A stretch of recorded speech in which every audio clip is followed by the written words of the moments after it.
Živjo, družba.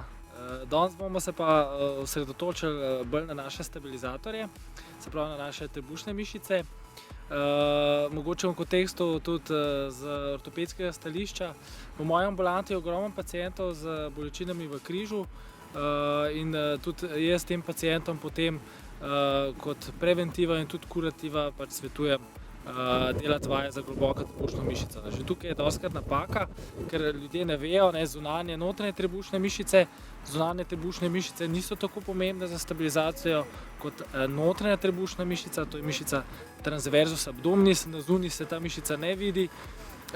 Tudi zaradi tega ljudje ne trenirajo, zaradi tega, ker pač zakaj bi treniral nekaj, kar se ne vidi na zunaj, tako da dejansko tudi v fitness populaciji, ki jaz vidim v fitness centrih, zelo malo ljudi dela vaje za stabilizacijo, ker so pa mnogo bolj pomembne, kot pa same vaje za zunanje trebušne mišice.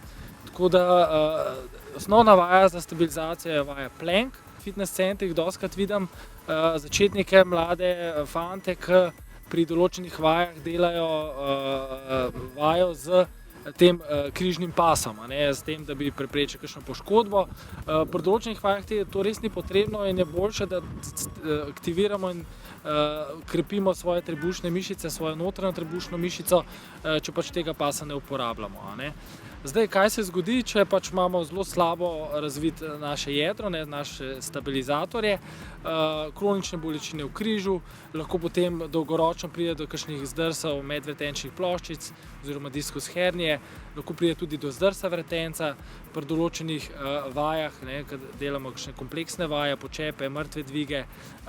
Se pravi, te gibi se seštevajo in če imamo slabo jedro, če imamo slabe stabilizatorje, pride do poškodb. Tako da res roko na srce polagam, da delate med vadbo na fitnessu tudi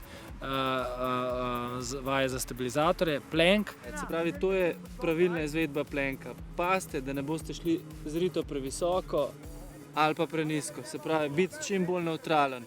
Če se ustavimo malo pri času, držite toliko časa, da v bistvu lahko ostane trup aktiven.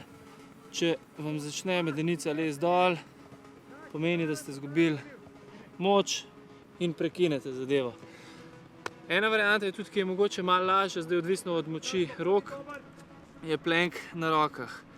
Lažje je, ker ste više, z rameni postavljeno, spet podobno, nevtralna pozicija telesa, ne biti previsoko ali pa pač, da so roke preveč naprej.